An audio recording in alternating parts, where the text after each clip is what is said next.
What's up, guys? Rock Daniels, the Bluegrass Realtor here, talking to you about Blackstone, which is a financial giant with over $1 trillion in assets under management. They have been accused of dominating the real estate market and manipulating it to their advantage. Now, they buy up as much real estate as they can, taking out loans at historically low rates, making it difficult for ordinary people to compete with them on the market.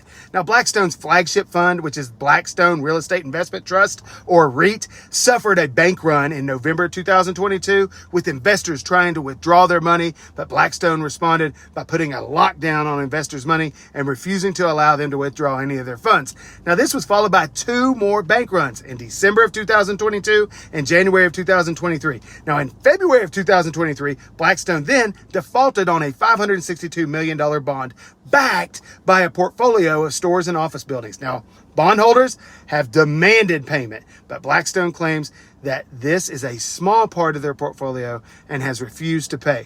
Now, the media has largely ignored Blackstone's problems, which are reminiscent of the 2008 financial crisis. Now, Blackstone controls not only the investments of billionaires and bankers, but also those of 31 million ordinary Americans who are invested in pension schemes that are secretly run by Blackstone. Now, Blackstones Reit has 125 billion in assets and 55 billion in debt.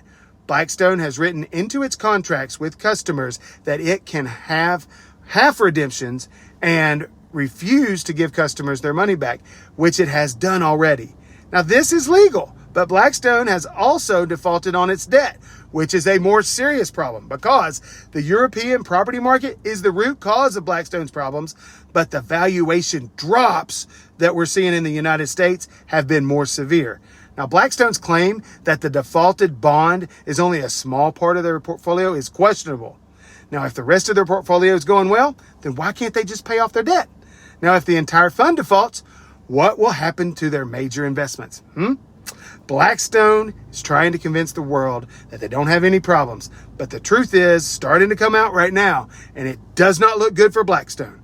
Now, investors need to look out for Stoic financial freedom, which is the only way to guarantee that they won't be taken for a ride by some of these corrupt bankers again.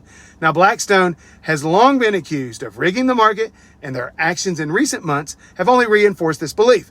The media's failure to report on Blackstone's problems is concerning, and investors need to take matters into their own hands. My name's Rock Daniels.